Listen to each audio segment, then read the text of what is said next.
Have you ever had fear or just been afraid to try something new? Well, in today's video, I'm gonna show you guys a couple tips and tricks that I wish I would have known when I was way younger. That'll show you guys how to triumph through the fear and overcome it.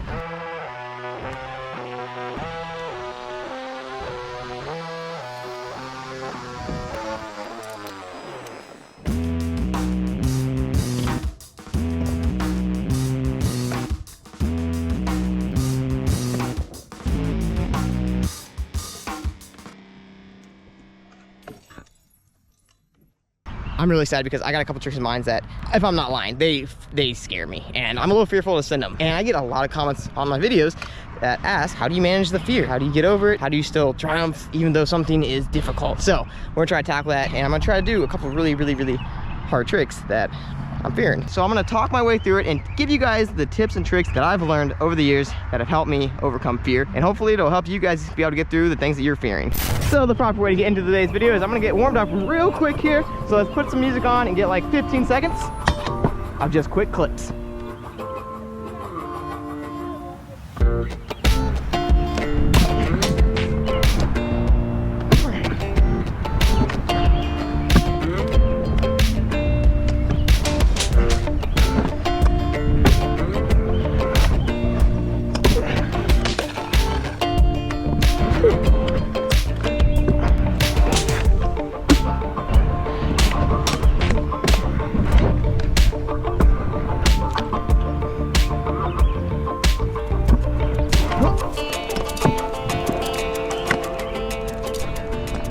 Wow, I've never done that before.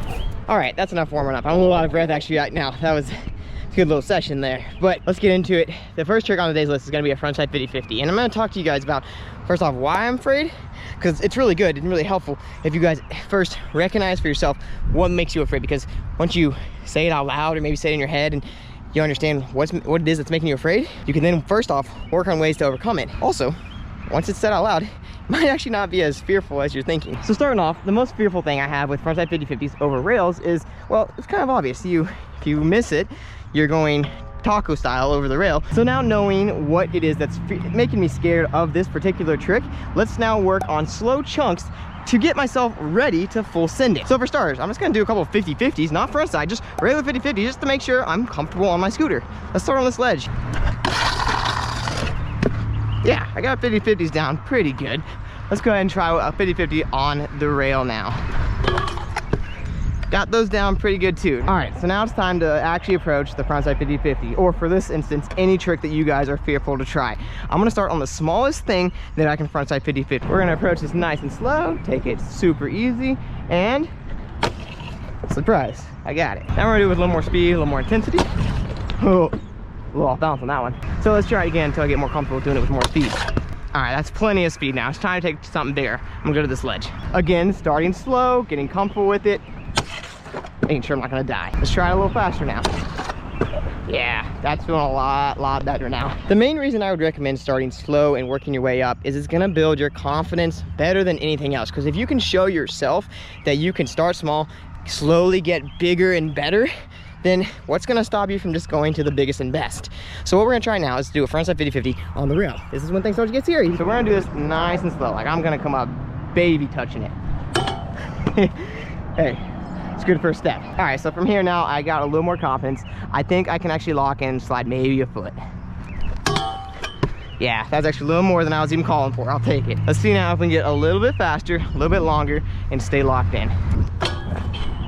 Yeah. That was good. Got about 5, 6, 7 feet in that one. I'll take that all day. Let's do one more just to make sure we're nice and solid and focus on what we're actually going for, which is gonna be that rail next.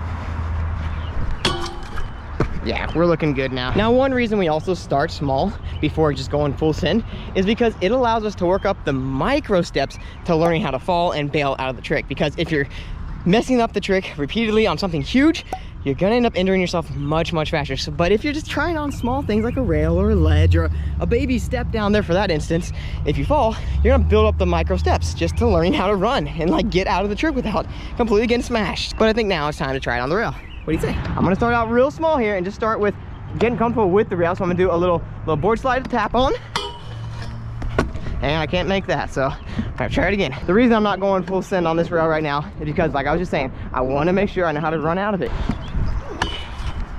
All right, now I'm feeling pretty comfortable. I think we should be good to try to get the frontside 50-50. Only now, because I've worked up the micro steps to getting it, do I feel comfortable to actually full send this guy. Yo, we almost got it first try. I just gotta go a little faster and put a little more effort into it. I think I get more speed and I'll make it into that bank.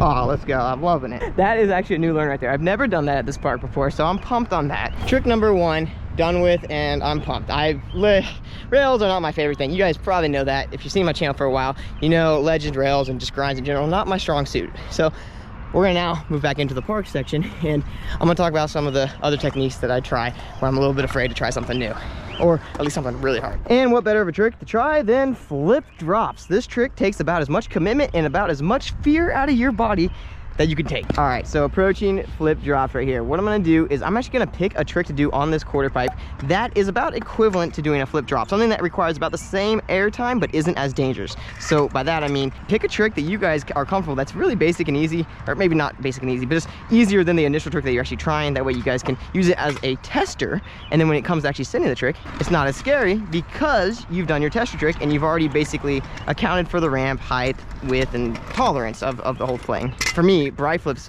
are about the same equivalence of doing a flip drop height wise. If I can do a bri flip drop, I know I can do a flip drop. So for me, I'm gonna get just a little bit of speed, just like I'm doing my normal flip drop, and run it the same exact way.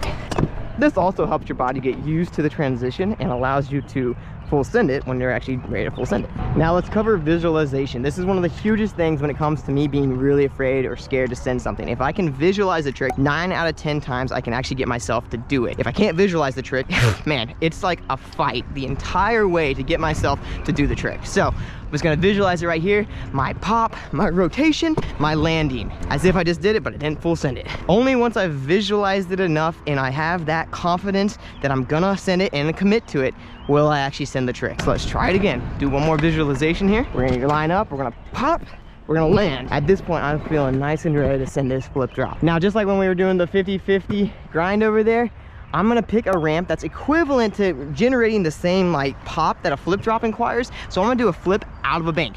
This is gonna warm up my muscles, warm up my body, and get me ready. I actually over rotated a little bit on that one, so I know I'm ready to send it onto the actual quarter pipe. At a certain point, it's enough talking, it's time to actually send it. If you talk too much, you can talk yourself out of the trick, so you just gotta go for it sometimes.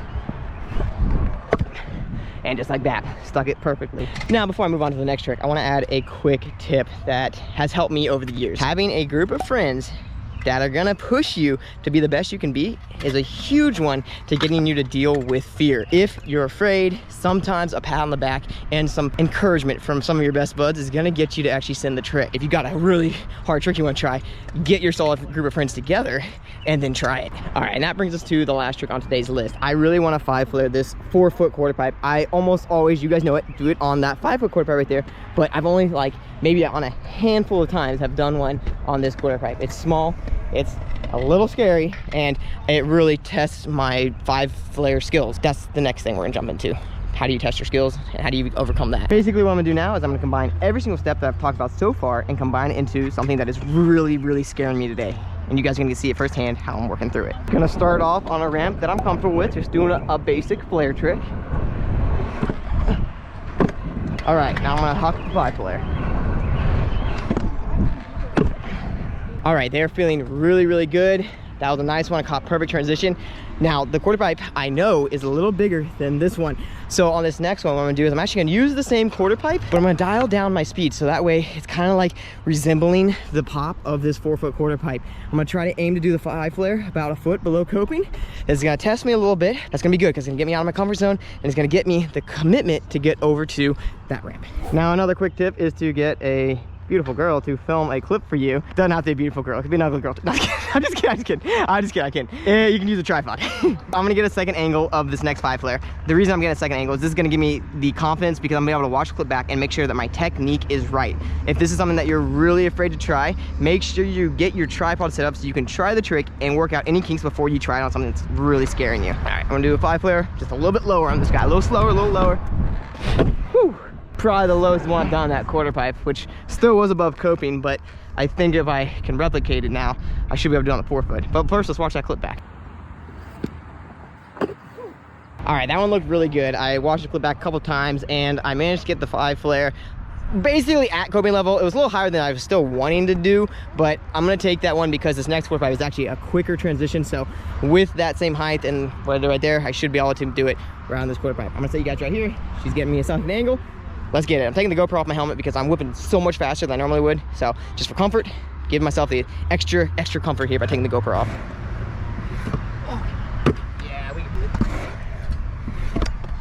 Yeah, oh, that was so close. All right, now I got the first one out of the way. The fear is gone, or at least it's at least less. That means the second one I should be able to do with a lot more confidence and a lot more pop, and I should be able to knock it out. Gotta spin like Caden.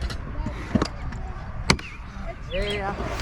Let's go. We stomped it. I'm so pumped on that. I haven't done that in so long. But I want to cover one last thing that I didn't get to talk about before I landed that trick. And that is pick someone that you know that knows how to do the trick really well and visualize them doing it and use them as inspiration. For that 5 flare, I picked my dude Caden Johnson. He does 5 flares like no other. And he can do them basically lower than anyone I know. So I visualized him and I was just like, all right, how would Caden approach this? He would pop ridiculously fast. I've seen him do it many times, and he stomps it like it's nothing. So I was like, I can be like Caden. Now that's gonna do it for today's video. Thank you guys so much for watching, and before we do get out of here, make sure to go check out Rapture scooters. If you guys want to ride any of the same parts that I'm riding, go to rapturescooters.com and check out all of the sick parts that they got. That is going to wrap up today's video. I hope you guys learned a thing or two, and I hope that you guys now know how to manage your fear a little bit better. In every single video I make, I always want to encourage the potential that you have inside yourself. So get out there, try something hard, and don't give up when you fail a couple times. You're gonna get it eventually,